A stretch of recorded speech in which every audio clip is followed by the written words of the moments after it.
Hey, what's up, everybody? This is Chad Calek, and welcome back to the In a Crowded Room podcast for episode number 53.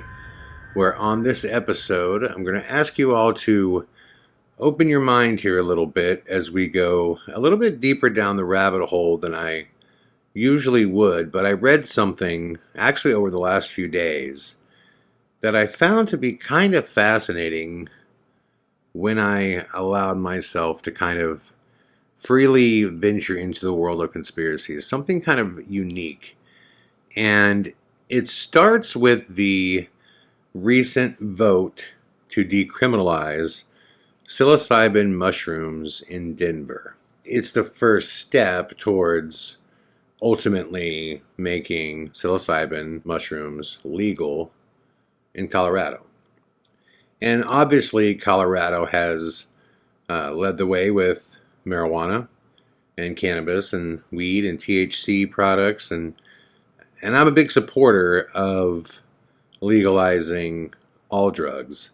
And to be clear on that stance, it's not that I am in support of everybody doing drugs. I'm not. What I'm in support of is decriminalization of drugs. I'm in support of getting people help who need help and getting people treatment. And I'm in support of free will. I'm not saying that everybody should go do drugs. What I'm saying is there's a big percentage of the population that does them anyways. So we might as well take the crime out of it. And for the people who can't handle it and have problems, we should get them treatment. That's all. But it is interesting that Colorado is leading the way on this. And I found it even more interesting that psilocybin mushrooms would be focused on to legalize because it's just not a massive drug that's used across the country like marijuana was. It's something fairly specific. Now, the effects of psilocybin mushrooms reportedly are that people eat the mushrooms and then they become less aggressive, more kind, more kind of in touch with themselves. People claim to have a similar experience, but not as intense, I guess, as DMT, but they see the world in a different way. And basically, a lot of people report kind of being a kinder, gentler version of themselves. And, you know, with weed, obviously, that is a drug that slows people down as well, kind of, rounds out the aggressiveness. And both of those drugs are now, one is legal and one is on its way to being legal in Colorado. So why is Colorado leading the way for this? Well, at first I thought there would be, basically political answers, but there's other states that are just as progressive. Iowa is actually very progressive. And there's other ones, obviously, across the nation you could point out that are very progressive. So I started saying, I guess that's interesting. I don't really know the answer as to why people in Denver or in Colorado in general, politically and socially would be so supportive of legalizing these drugs and specifically these two drugs. Now, with that being said, let's hold that thought for a second and let's talk about the Denver International Airport conspiracy, which the conspiracy belief, is that DIA, the Denver International Airport, is the future New World Order headquarters. Now, a lot of people have come to this conclusion because of some very weird things about the airport. And I have to be honest, I don't know what the airport's going to be, but I can tell you what, there are very weird things about that building. And I had one experience there that really freaked me out, but I started reading about first the construction of the airport. If you've ever been there, it is in about the worst place you could ever imagine. It's so far outside of the city, but it would be in a perfect place if it were like a military base as far as protecting it. It's on the east side of the Rockies. It's a good, geez, it must be 15 miles or so. I don't know exactly, but it's a ways away from the city. And it has this Teflon roof, which what's weird about a Teflon roof is Teflon makes it where, or Teflon cannot be detected by radar. So why would you have an airport with a Teflon roof, which is really weird. But when they were constructing the airport, they started it, then stopped it, then restarted it again, and each layer of the airport, they fired everybody who was constructing it so that nobody can know the actual layout of the airport itself. And no one is sure how many layers it goes as far as depth underground. No one is sure. But there are really bizarre things in the airport that I've witnessed and photographed myself. Alien handprints in the wall that were built into the wall. Odd language that looks Klingon, that looks like some alien language. There is a cobblestone, a dedication cobblestone to the New World Air Commission, which no one can find what that actually is, but why would it be called the New World Air Commission? There were these big murals. Now, I've heard they've recently been taken down, but I took photos of these things, and these murals were horrifying. They were these, what appeared to be like Nazi soldiers swinging these big blades down over this long line of mothers and children and people who appeared to be starving. And just really crazy stuff. And you're like, what is this doing here? Like in a place where all walks of life come, and you would think that you would have to be politically correct to a degree. Why would these murals be hanging here depicting this apocalyptic future? And there was a time where I had layover in Denver, so I was looking all over the airport for all of these things that were pointed out. And I remember taking photos of all the murals, and then I went and found the cobblestone, and I was going from terminal to terminal to try to figure out where things were at. And I finally stopped and talked to this guy that I saw come out of what appeared to be like the janitorial room. And I asked him a bunch of questions about the basement, and he said, yeah, he only had clearance to go down so far, and he knew there were layers or levels to the airport, but he didn't know much beyond that. He just said, yeah, there's some weird things that go on here. There's definitely groups of people that we don't know that go to the lower levels, which I thought was interesting.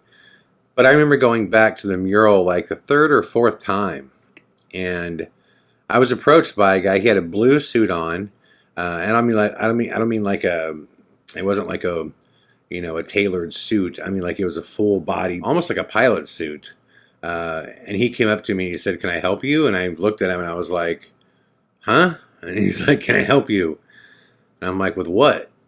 And he was like, "Well, you've taken a bunch of photos of the murals."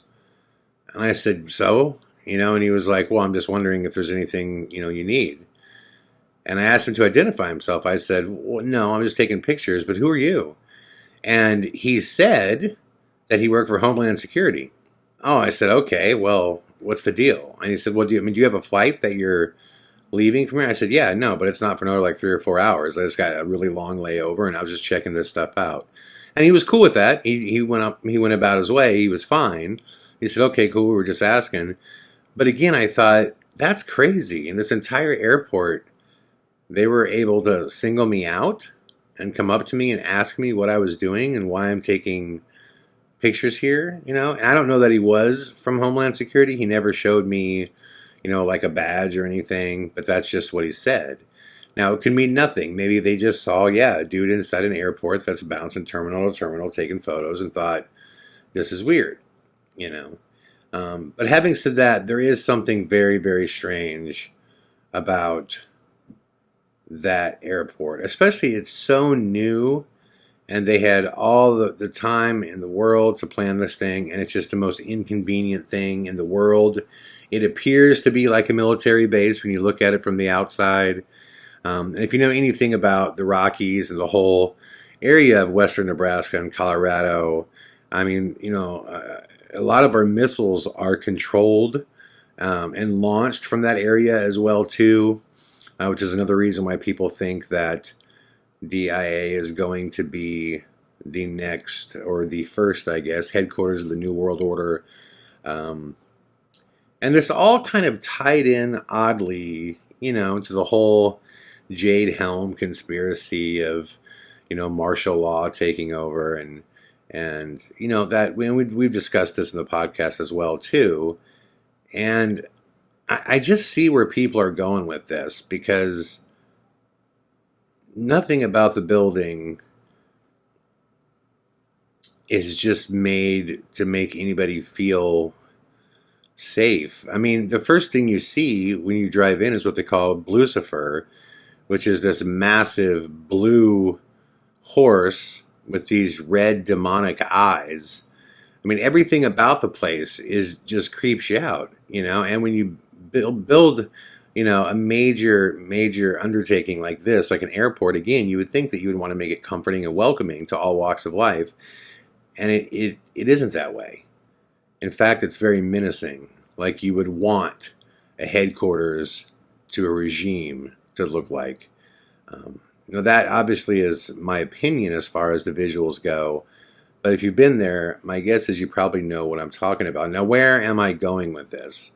Well, this blog that I was reading, and a couple people were actually talking about the reason, starting with Denver, that they are decriminalizing and legalizing drugs is actually due to the nature of the drugs that they are decriminalizing, in the sense that psilocybin mushrooms and weed, as I was saying earlier, both have an effect that, by all intents and purposes, kind of takes away the aggressiveness of the individual, where they become much more laid back, much more, kind of like I said, in tune with nature and the world, and much more, just about peace, love, and happiness. And you're going to want that from a society, especially the major population in the city where your headquarters would be at. And that supposedly this is all just the beginning of this overall push to get people, American civilians, us, to start using these types of drugs that basically make us less aggressive, that make us less likely to want to fight against anybody. I can tell you this too. I was watching Rogan today. My God, is he pushing psilocybin hard? Jeez. There was basically a guy on the Rogan show, and it got me thinking about this as well too. I forget this guy's name, and he just basically said, "Yeah, listen, I don't really want to do mushrooms because I don't want for a different existence. I don't want for a different experience." And Rogan just seemed pissed. I mean, he was just like, "Well, that's preposterous. You've never tried it. You don't know what you're talking about. Why don't you try it?" I mean, it was very telling, and it got me thinking about all of this again. One of the things that has been done throughout the history of time is that substances have been given to both the military and also society. Hitler was gave all of his troops, drugs, and also believed in drugging the population that they were trying to control. This also occurred in Vietnam, Jacob's Ladder. I mean, this is as common as the day is long when it comes to, big military kind of uprising type of events, or a war for territory. So I was thinking, is that why this is going down in Denver? Because when this all plays out, they want to make sure that that population is docile. Doesn't that sound crazy? Or doesn't it? you'd have to get to a place where you really believe that's going to happen. If you can get to a place where you really believe martial law is coming and that Jade Helm is real and all of these Walmarts are going to be holding centers and prisons, if you can get to that place mentally where you feel like that is going down, that is going to happen, then yeah, this would make total sense. You want the population as docile as can be. So give them the drugs. Well, where do we start? Well, let's start where the headquarters are going to be. Let's start in Denver. Let's make sure they have the most time to partake. It's kind of crazy, right? Kind of a crazy thought. I mean, it's just unique that the two drugs that they start with, the first one is mildly mind-altering. But then psilocybin and mushrooms are dramatically mind-altering. You know? It's just, I found that very, very strange. And what's even more bizarre to me is the more and more you look at all these conspiracy theories, and you guys tell me if you think I'm wrong here, but there's just connective tissue between them all. They all just kind of connect to each other. Like, I remember standing in the Denver International Airport and going, why are there alien handprints here? Why? Why is there an alien language here? And then, 7 years later, I hear about this false alien invasion. It's like, whoa, that's a whole other conspiracy theory, but yet it plays into this conspiracy theory because we don't really know what the New World Order is per se. We know it's the elite, we know it's globalist, but we don't know who that is, but we assume it's the same people that would, want to maintain power, which would be the same people that would be behind the fake alien invasion, which would ultimately be the same people that would be behind Jade Helm. And if you were going to take over the world and you wanted to control the world under one government, one regime, you would have many, many layers to this plan. It could not be done with the snap of a finger, right? Can we all agree about this? This cannot be done just like, well, we just tell people they have a new government. The second we try to move into a situation where there's a new world order and one government controlling everything, our Constitution means nothing. And there's no way that'll ever work. I mean, you cannot tell me that people in, Libya, India, Afghanistan, Iran, the UK, they're all going to want to just adopt a U.S. Constitution and vice versa. This would never happen. So now I was listening to these guys like tie all these conspiracies together. And I guess what I'm saying is the more and more time goes on, it's almost like the more and more little tiny things are revealed and now they make sense. Kind of like me staring at the wall going, why are there alien handprints here? Why is there alien writing? And then you learn about, Project Bluebeam, and then you see it, floating cities in the sky in China, and you're like, what is that? And then you learn about, like I said, the fake alien invasion. And it just seems like the more and more time goes on, the more and more all of this stuff seems to tie together. And I'm not somebody who wants to believe this stuff, guys. I really don't. I'm going to release a video here in a few days. And you guys are going to see what's been going on with the Cerno-Face, Two-Face case. I mean, I'm immersed in this shit, and it is terrifying stuff. And I keep wanting to wake up and have it all be just my imagination. But as you'll see, it's gone to a place where it can't be.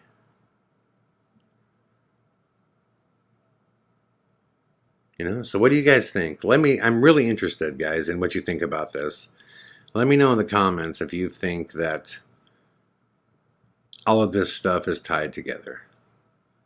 Could the decriminalization of these unique drugs, at the same time, certain celebrities are pushing to the world every day, to use drugs, smoke weed, use psilocybin mushrooms. I mean, does anybody think it's weird that the two drugs, does anybody else think it's weird that the two drugs that Joe Rogan supports and likes doing the most just so happen to be the two drugs that are being made legal in Denver? Weed and mushrooms, psychedelics. And the reason I keep bringing up Rogan is not, because I listen to his show. It's because he reaches 40 million people. He's influential as hell. So is it just a coincidence? Mushrooms and weed that he uses and pushes just happens to be the drugs that are being decriminalized and made legal first in Denver, which is where many believe the New World Order headquarters is located. The thing is, I'm starting to see the connection. And there's nights where I just want to throw it all away and just go, man, this is all BS. But then there's times where it starts to make sense. And I say to myself, if this is all coincidence, it's an incredible coincidence. And most things in my life that are coincidence usually aren't. I'd love to hear what you guys think. Thank you all for listening to episode number 53 of the In a Crowded Room podcast. I will be back tomorrow with more. All the best.